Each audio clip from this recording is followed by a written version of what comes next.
আপনি হয়তো ওই যে বললাম আমি আপনাকে, আপনি ছেলেটা হলেন খুব বাচ্চা একটা ছেলে, আপনার জরিপ খুব কম, মাত্র মনে হয় আপনি কলেজে পড়েছেন, সেই জন্য আর কি আপনার মধ্যে এখন ওই পরিপক্কতা আসে না। বাকি একটা সময় হয়তো পরিপক্কতা আসবে, আসলে তখন আপনি এখন যে কথাগুলো বলছেন এই কথাগুলোর জন্য আপনি আফসোস করবেন, বলবেন যে হ্যাঁ এই কথাগুলো তো আমার একটা মূর্খতা ছিল।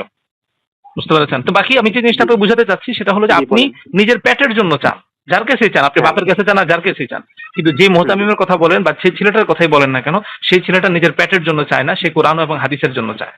এখন হুম। কোরআন এবং হাদিসের জন্য চাওয়াটাকে আপনার কাছে মনে হচ্ছে ভিক্ষা, এই সেই, আপনি বিভিন্ন শব্দ ব্যক্ত করছেন।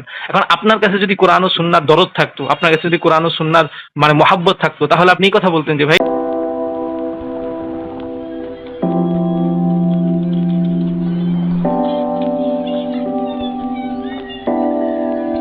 এই যে কমি মাদ্রাসার আলেমরা যে ছোট ছোট বাচ্চাদের দিয়ে ভিক্ষা করে, এটা কি ঠিক? ওই মাদ্রাসার ছাত্ররা ছোট ছোট বাচ্চাদেরকে দিয়ে ভিক্ষা করে, আপনারা করাইছে কোনোদিন? তো আমরা এলাকার ছোট ভাই বলে যে এটা কি ঠিক নাকি? আমি আপনাকে এটা আমি প্রশ্ন আপনাকে ওটা জিজ্ঞাসা করতে, আমি আপনাকে জিজ্ঞাসা করতেছি আপনাকে করাইছে? আমি আমাদের যে অনেক ফোন আছে। আচ্ছা সুন্দর করে, আপনাদের ক্ষমতা না, আপনার কোনো আত্মীয় স্বজন দিয়ে করাইছে? অবভিয়াসলি। কাকে দিয়ে করাইছে বলেন? আমার এলাকার আমার এলাকার আত্মীয় স্বজন যারা কোন মাদ্রাসায় করছে সবাই হুজুরের বাড়িতে হয় কামলা দেওয়া হচ্ছে, মানে রাস্তায় রাস্তায় ভিক্ষা করানো হচ্ছে। আপনি বলেন, নাম বলেন, কোন হুজুর, কোন মাদ্রাসা এবং কে কাকে করাইছে, আপনার কি হয় বলেন আপনি। কিছুদিন আগে এই যে এই জায়গার এক মাদ্রাসা থেকে, মাদ্রাসার নাম কোথায় মাদ্রাসার নাম বলেন, মাদ্রাসার ঠিকানা বলেন। মাদ্রাসা ঢাকায়। হুম। হ্যাঁ। তো এখন আসছে আইসা আমার বাসায় এসে বলতেছে অমুক হুজুর হইব, কিছু টাকা দেন। তো এটা কি ঠিক? আপনি বললেন কি বলছে, কি বলছে, কি বলছে? মাহফিলে, মানে হ্যাঁ। মাদ্রাসার ওয়াজ মাহফিল, তো এখানে বলতেছে কি হ্যাঁ। যে হইতাছে যে একটু আমাদের মাহফিলে তো এইটা আপনি একটু কিছু টাকা দেন। এখানে আমার একদম হাত পাচ্ছে। এটা কি হ্যাঁ। ঠিক? এখন সে কি নিজের পকেটের খাওয়া লেগে আপনার কাছে হাত পাচ্ছে, না মাদ্রাসার জন্য হাত পাচ্ছে, না দিনী তালিমের জন্য হাত পাচ্ছে? আচ্ছা আপনি কি করেন, আচ্ছা আচ্ছা আপনি কি করেন আমাকে সেটা বলেন তো। পরিচয়টা তো ম্যান্ডেটরি না। না না পরিচয় না, আমি আপনার পরিচয় জানি, আপনি কি করেন এমনি, কি ব্যবসা করেন না Student, পড়াশোনা করেন? student, student. student, কিসে student, পড়েন, কিসে পড়েন? কলেজ। কলেজে পড়েন, সুন্দর কথা, কলেজে পড়েন। আপনি আপনার টাকা পয়সা কি নিজের উপার্জন করেন না কারো না কারো কাছ থেকে নেন? আমার বাবার টাকা আমি তুলি। আপনার বাবার টাকা আপনি ভালো করে আছেন, বাবার তো চান তো? চাই বলতে যখন আমার প্রয়োজন হয় তখন ওনারাই দেয়। সুন্দর কথা, কেন চান আপনি আপনার আমি বাবার চাই কাছে? না, ওনারাই দেয়, ওনারাই দেয়।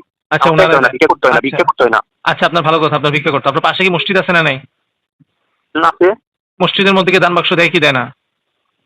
তো ওটা হলো মসজিদ সামাজিক আরে আপনি আমার কথা শুনেন, আপনি আমার কথা, আরে ভাই আপনি আমার আপনি আমি বলি শুনেন, আপনি আমার আপনি I tell you, let me finish. মাদ্রাসা সামাজিক প্রপার্টি না, মসজিদ সামাজিক প্রপার্টি। কথা শেষ। হ্যাঁ।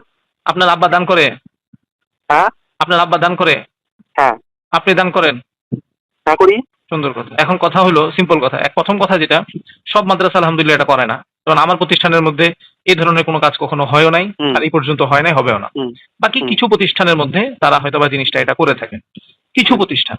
আমি বলতে পারি কিছু বলতে আপনি যদি বলেন শতের মধ্যে 50টা অসম্ভব ব্যাপার, আপনি শতে হাজারে হয়তো একটা দুইটা পেতে পারেন এরকম। ওই একটা দুইটাকে আপনি একটা কলেজের ছাত্র হয়ে আপনি কি করেছেন, পুরা দলিল বানায় ফেলছেন। এটা আপনার একটা প্রথম মূর্খতা, এবং আপনার পড়ালেখার মাঝে বুঝাই যাচ্ছে যে আপনি তত ভালো স্টুডেন্ট না। ভালো স্টুডেন্ট যদি হতেন তাহলে আপনি যে জিনিসটা যাচাই করতেন সেটা হলো এইভাবে যাচাই করতেন যে আমি 100-র মধ্যে কয়টা মাদ্রাসা আমি পাচ্ছি যে তারা এই কাজটা করে। যদি দেখতেন আপনি 100-র মধ্যে থেকে 95টা মাদ্রাসা এই কাজ করতেছে, তখন আপনি বলতে পারতেন ভাই আপনারা কেন এই কাজটা করেন। অথচ আমি তো বলবো 99টা মাদ্রাসা আমার কথা শেষ করতে দিন। 99টা মাদ্রাসা এই কাজ করে এবং একটা মাদ্রাসা না করে, আমি একটা মাদ্রাসা সমালোচনা করবো। আপনি একটা মাদ্রাসার আপনি একটা মাদ্রাসার সমালোচনা করেন, কিন্তু আপনি কেন এটা বলবেন প্রথমে এই কথাটা আপনি এইভাবে বলবেন আপনার কমই মাদ্রাসা? ভাইয়া শুনেন ভাইয়া, একটা মিসআন্ডারস্ট্যান্ডিং হচ্ছে ভাইয়া। দেখেন আমি তো আপনাকে ভাইয়া হিংসাত্মক কিছু বলি না, আমি আপনাদের লোক, আমি আপনাদের ভালোবাসি, আপনাদের ভিডিও দেখি।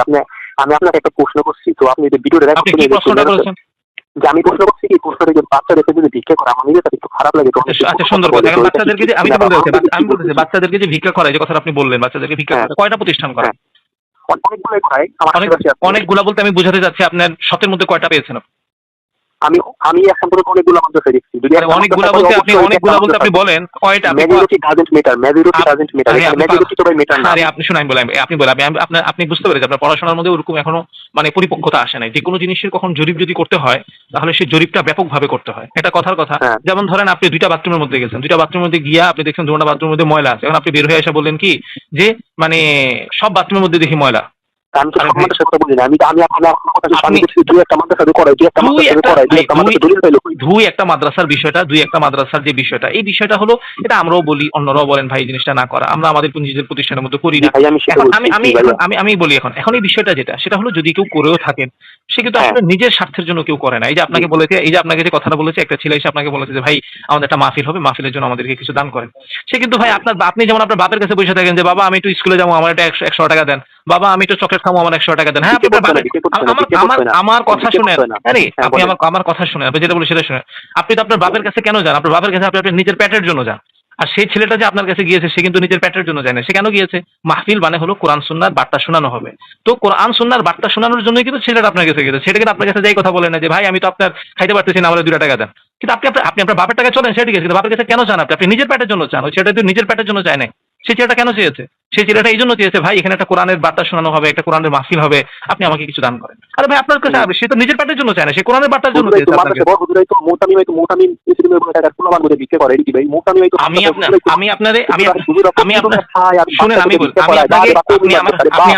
আপনি আমার কথাটা শুনেন। আপনি আপনার বাপের কাছে কেন যাচ্ছে? মোতামিম সাহেব কেন ভিক্ষা করাচ্ছে? মোতামিম সাহেব ভিক্ষাটা এই জন্য করাচ্ছে যে ভাই একটা দিনই একটা তালিম হবে, সেই দিনই তালিমের মধ্যে আমাদের পক্ষে দেওয়া সম্ভব হচ্ছে না, আপনারা কিছু শরীক হন, আমরা দিনই তালিমের ব্যবস্থা করি।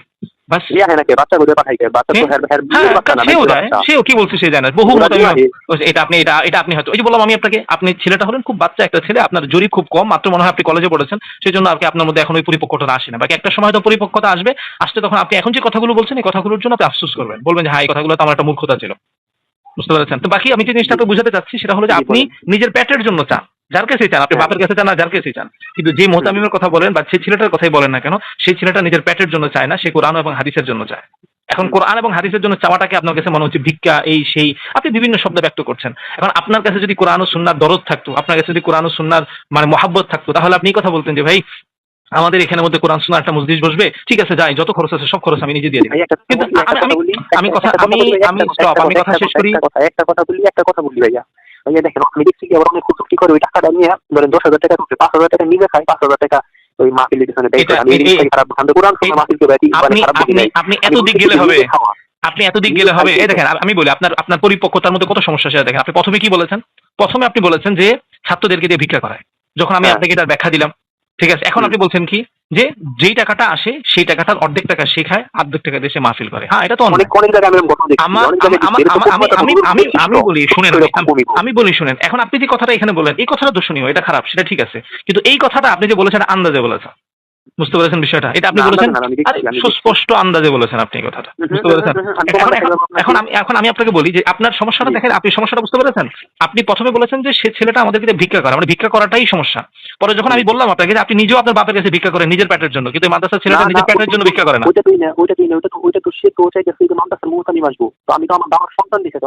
আপনার বাবার সন্তানই তো রে ভাই, আপনি আপনার বাবার, আমি তো আপনাকে মানা করতেছি না, আপনার বাপের কাছেই চাচ্ছেন, কিন্তু কেন চাচ্ছেন? নিজের পেটের।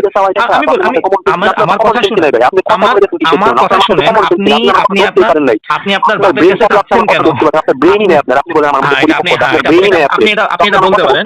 আপনি না বুঝতে পারলে প্রশ্ন করবেন, প্রশ্ন করবেন না বুঝতে পারলে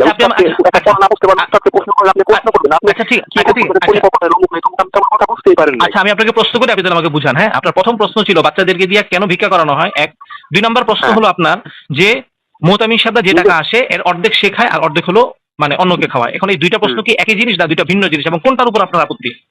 জি দুটি ক্লাব ভাইয়া দেখেন, আপনি সুন্দর করে উত্তর দেন সেটাই আমি তো আপনাকে আমি ব্যাখ্যা করতে বলেছি, আপনি না বলছেন প্রশ্ন স্টপ, আপনাকে বলছেন ব্যাখ্যা করতে, আপনি ব্যাখ্যা করেন। হ্যাঁ বলেন, কি ব্যাখ্যা করব? এই যে মাত্র আপনাকে বললাম আপনি স্টুডেন্ট মানুষ, আপনি প্রশ্ন আপনাকে এতবার বলতে হয়, আপনি তো একটা পুরো মানে গবের স্টুডেন্ট দেখা যায়, এতবার প্রশ্ন করলে প্রশ্ন একবার করে উত্তর দিবেন। তো প্রশ্ন কি প্রশ্ন আপনি বলছেন ওইটা আপনি খাতায় লিখিত দিয়েছেন? আমি তো আপনাকে আরে ভাই আমি তো আপনাকে মুখে প্রশ্ন বলে আমি বলি একটা প্রশ্ন যদি একটা প্রশ্ন যদি একটা স্টুডেন্টকে 2বার করতে হয় তাহলে বুঝতে হয় এলো লাস্ট বেঞ্চের ছাত্র। লিখিত প্রশ্ন দিচ্ছেন, আপনি কি লিখিত প্রশ্ন দিচ্ছেন? আরে লিখিত দেব কেন ভাই আপনাকে? আমি বলি শুনেন যে ছেলেটা মেধাবী ওই ছেলেটাকে একবার বললেই বুঝে, আর যেটা লাস্ট বেঞ্চের স্টুডেন্ট, ঠিক আছে, আরে 14 বার বলা লাগে। আর যে ছেলেটা হলো কবর, যে ছেলেটা কোখায় জোরটা পায়, সে হলো প্রশ্ন ঠিক মতো করতে পারে না, গলায় কাটাকাটি লাগে। আচ্ছা এখন তো আমি আপনাকে করেছি, আপনি বুঝতে পেরেছেন, আপনাকে আবার করতে হবে, সেটা বলেন। আপনি আমার প্রশ্নের উত্তর দেন সেটাই হইব। আরে আপনি না বললেন আপনি আমি আপনার প্রশ্ন বলে বুঝি না, আমি আপনাদের একটু বুঝি, আপনাদেরকে একটু বুঝি আমি। বুঝেন। আমি আবার বলছি আপনাকে, আপনি এবার একটু হ্যাঁ, ভালো বলেন। একটু মনোযোগের সাথে শুনেন, হ্যাঁ? জি। আপনি মনোযোগের সাথে শুনেন, যাতে আমাকে আবার না বলা লাগে। হুম। আপনি প্রশ্ন করেছেন মাদ্রাসার ছাত্রদেরকে দিয়ে কেন ভিক্ষা করানো হয়। হ্যাঁ। দ্বিতীয়ত কিছুক্ষণ পর আপনি বলেছেন যে ঠিক আছে, এটা তো আমার কোনো আপত্তি নেই, দিনের জন্য তারা এটা কাজটা করে। হ্যাঁ। এরপর আপনি বলেছেন যে মানে মোতামিম সাহেব অর্ধেক টাকা মাহফিলে খরচ করে, অর্ধেক টাকা সে নিজে নেয়। এখন আপনি আমাকে হ্যাঁ। বলেন এই দুইটার মধ্যে থেকে দুইটা কি একই জিনিস, না দুইটার মধ্যে থেকে কোনটার সাথে আপনি একটা, কোনটার সাথে আপনার দ্বিমত? 2 নাম্বারটা একটু বুঝিয়ে দিলে ভালো হইতো। ও আপনি বুঝেন না, এটা আপনার নিজের কথাই তো। আচ্ছা আবার বলতেছি শুনেন। প্রথমে আপনি আমি 2 বলেছেন নাম্বার আমি ব্যাখ্যা করছি, 2 নাম্বার প্রশ্নের উত্তর দিতে বলছি, আমি নিজে ভালো বুঝছি, আমি বলছি 2 নাম্বার প্রশ্নের উত্তর দেন। প্রথম 1 নাম্বার প্রশ্নের উত্তর দিলেন না, 2 নাম্বার প্রশ্নের উত্তর আরে দেন। আমি উত্তর দিব, আমি আপনাকে একটা প্রশ্ন করলাম, কি বোকার মতো কথা বলতেছেন। আমি তো কমি বাতাসে করি, আমি কি কমি বাতাসে দালাল আপনি আমাকে আপনি তো আপনি সে কমি বাতাসে বোকার মতো কথা বলতেছেন। আপনি কথা শুনেন, শুনেন আপনি না কিছুক্ষণ আগে আমাকে বললেন, আমি বলি আপনি না কিছুক্ষণ আগে আমাকে বললেন যে আমি আপনার প্রশ্ন বুঝি নাই, এই জন্য আপনাকে প্রশ্ন করছি আর কি। এখন আপনি নিজেই তো দেখতেছেন আপনি বুঝতেছেন না। উত্তর আমি দিব না, উত্তর আপনি দিবেন। আরে উত্তর তো আমি দেবো, আপনি তো আমাকে প্রশ্ন করেছেন, আমি আপনাকে আমি বলছি শুনেন, আপনি আমাকে প্রশ্ন, আমি বলি শুনেন, আপনি আমাকে প্রশ্ন করেছেন, আমি প্রশ্ন উত্তর দিয়েছি, মাঝখানে আপনি একটা কথা বলেছেন যে আমি নাকি বলে আপনার প্রশ্ন বুঝি নাই। তো ওইটা আমি একটু প্রমাণ করলাম যে আমি কি আপনার প্রশ্ন বুঝি নাই, না আসলে আপনি নিজেই হলেন একটা মানে লাস্ট বেঞ্চের একটা স্টুডেন্ট যে আসলে গাধা গর্ধব, সে আসলে নিজেই বুঝে না, সে নিজের না বুঝাটাকে সে আবার আমার উপর চাপায় যে আমি নাকি বুঝি না। বুঝতে পেরেছেন? ঠিক আছে, হ্যাঁ বুঝতে পেরেছি। আমি বুঝতে পেরেছি নর্মালি আপনি আমার মানে যে প্রশ্নটা, এই প্রশ্নটাই আপনার বোঝার ক্ষমতা নেই। এখন আপনি বলেন আপনার কোনো প্রশ্ন আছে কিনা সেটা বলেন। আরেকটা প্রশ্ন ছিল। কি প্রশ্ন? এই বিষয়টা শেষ করেন, অন্য কোনো বিষয়ে যাওয়ার আজকে আর দরকার নেই, এত সময় নেই ভাই। আজকের এই যতটুকু হয়েছে, আচ্ছা আমি বলি আমি বলি শুনুন, আজকে যতটুকু হয়েছে এতটুকু মানুষ শুনুক, তারপর মানুষ কিছু বাস্তবতা জানুক, তারপর আবার আরেকদিন একটা বিষয় আলোচনা হবে ইনশাআল্লাহ। আচ্ছা শুনুন আপনার কথার সাথে আমি একমত, কোরআন সুন্নাহর জন্য টাকা তুলবো, কিন্তু কিছু যে মোটামি আছে না, ওনারা যে খায়নি যেটা খারাপ, আমি সেটা বলছি। আর আপনি হ্যাঁ অবশ্যই, এটা তো অবশ্যই না। আচ্ছা তাহলে আপনি কিসের জন্য ব্যাকবেঞ্চার অপরিপক্ক জীবনে কিছু বললেন, তাহলে আমি বলি শুনেন, তাহলে বলা আছে বা ইমাম কোনটি একটু আমি বলছি শুনেন, আমি বলি আপনি শুনেন, একটু চুপ থাকেন না নাকি? আমি আপনাকে আক্রমণটা এই জন্য করেছি যে এখন আপনি স্বীকার করেছেন যে মোতামিম সাহেব যে কাজটা করে খারাপ, এটার সাথে আমিও একমত। কিন্তু শুরুতে আপনি যে প্রশ্নটা করেছেন যে মাদ্রাসার ছাত্রদেরকে কেন ভিক্ষা করায়, এই ভুলটা যে এটা যে এই প্রশ্নটা যে আপনার ভুল ছিল এটা আপনি বুঝতে পেরেছেন। বাকি শুরুতে আপনি যেভাবে কথাটা বলেছেন, যারা আলোচনাটা শুনবে তারা বুঝতে পারবে